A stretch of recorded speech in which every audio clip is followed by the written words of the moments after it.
Magic House Viking Ship at Sunrise by Mary Pop Osborne. Annie fell to the deck of the ship. Jack pulled the rope out of the water. The end of it was still tied in a rope. "What happened?" asked Annie. "We're heading out to sea," said Jack. "I guess all the pulling lifted the rope off the rock." Annie sat up and looked at the misty whiteness. I can't see the island," she said. "I can't see anything," said Jack. Annie looked at Jack. "Do you think this is our darkness hour?" she asked. "I don't know," said Jack. "Maybe the book will help." He pulled out their research book. He found a picture of a Viking ship. He read the caption aloud. Viking warships were the best ships of their times. When there was no wine, the crew would take down the sails and row with oars. The smallest ship had 4 rowers, and the largest had as many as 32. Rowers sat on boxes that stored their belongings. "Great," said Annie, jumping up. "This isn't our darkness hour." "Why do you say that?" asked Jack. "There's still hope," said Annie. "We can row to the other side of the island and find the 3 hour."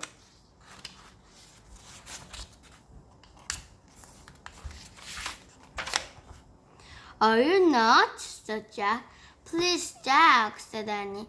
"Can we just try?" She grabbed one of the oars. She could barely lift it. "Forget Annie," said Jack. "It takes 4 big Viking guys to row these things.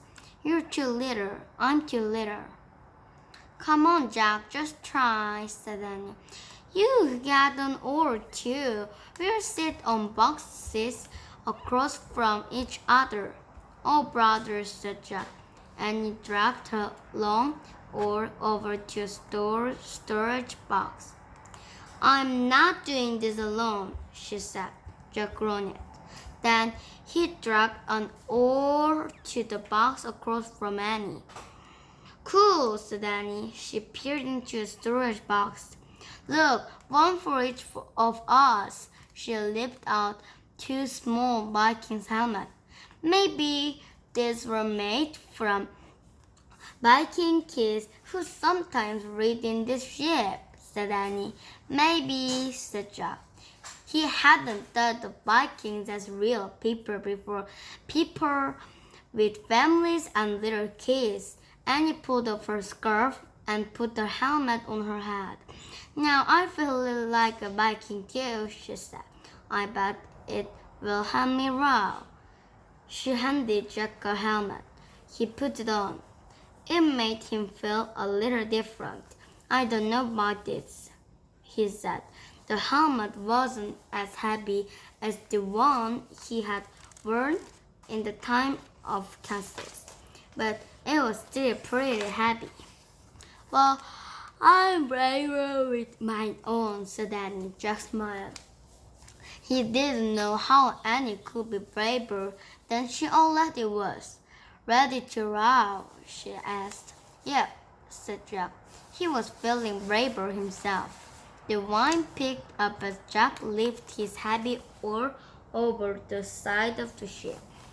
He lowered it into the water, but the current was so strong that the oar was ripped from his hands. Jack fell over backward as his oar slipped into the sea. "I lost my oar," Annie yelled. Jack looked up as rain started to fall. The sky was black. A gush of seawater poured over the side of the ship. "Brrr," said Annie as she tried to stand. The black sky shook with thunder and flashed with lightning. Jack crawled to the side of the ship and pulled himself up.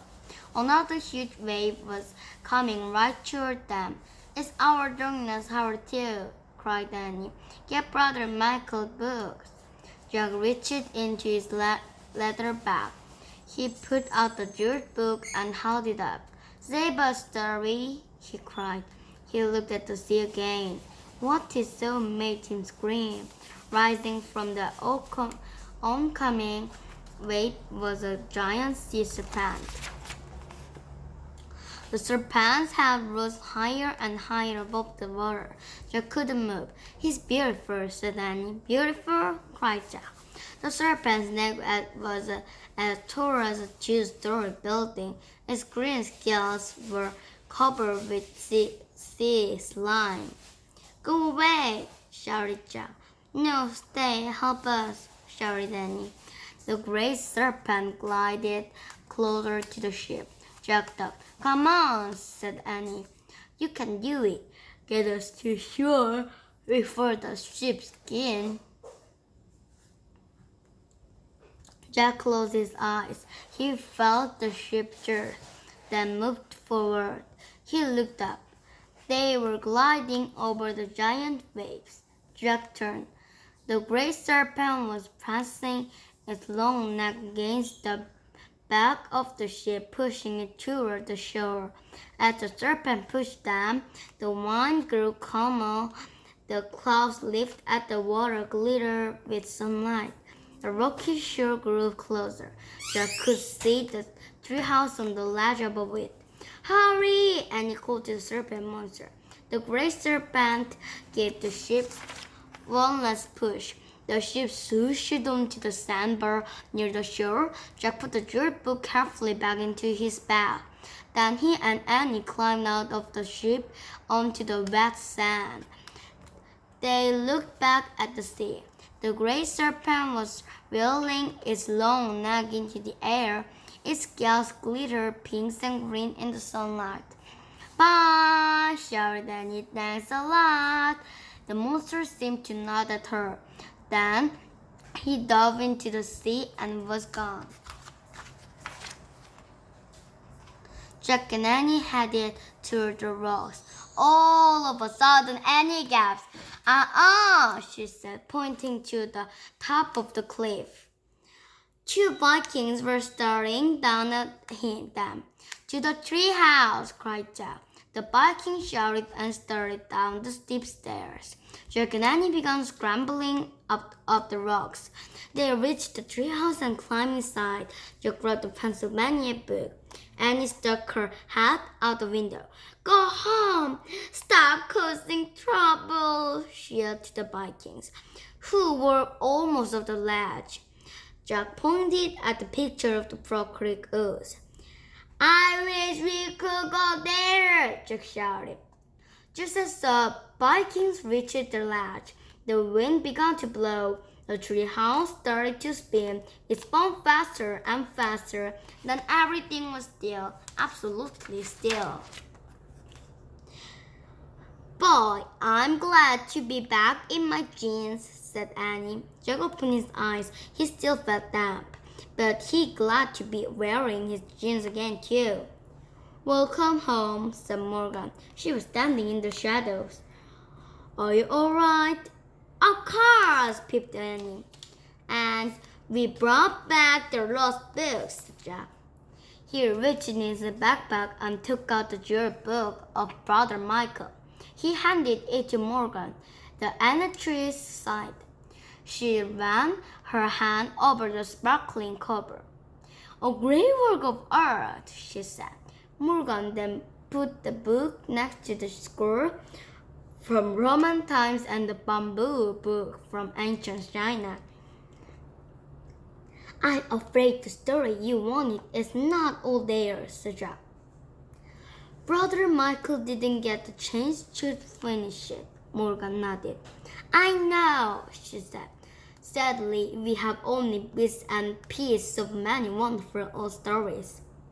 What's the story about? Asked Annie. It's an ancient Irish tale about a great serpent named Sharp, said Morgan. He saved us by pushing our ship over the stormy waves, Annie said.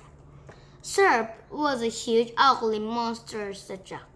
Morgan smiled. Sometimes monsters can be heroes, she said. What about Vikings? Asked Jack. Oh, most definitely, Vikings could be heroes too, she said. In fact, once the Vikings settled down, they became more than just the warrior people. They actually added a lot to civilization. We found civilization on our trip, said Daniel. Yes, said Jack. In the library of the monastery, Morgan smiled again. Their library was like in the Dark Ages, wasn't it? She said. Jack nodded. He thought of Brother Michael and the other monks making their beautiful book by candlelight.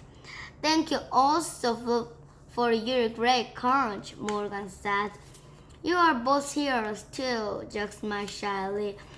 Go home now and rest, Morgan. Bye, Jack and Annie said together. They started down the treehouse ladder. The sky was turning pink and gold. When they reached the ground, Morgan called out to them. Come back in 2 weeks. I need you to find one more lost book. Where is it? Said Jack. Ancient Greece, said Morgan. A place with a high civilization and the first Olympic Games. Oh, wow, said Annie. Jack was thrilled. He had always wanted to go to ancient Greece. Jack and Annie took off through the woods. The sun was rising when they got to their front porch.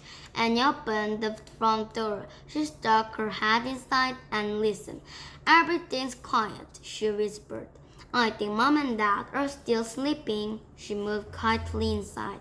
Jack turned back to watch the last sun rise through a clear blue sky. He thought about how it was the same sun that had risen in Iran over 1,000 years ago. Shine, O light of the sun, Jack whispered. Oh, this day filled with wonder. Then he slept inside his quiet house.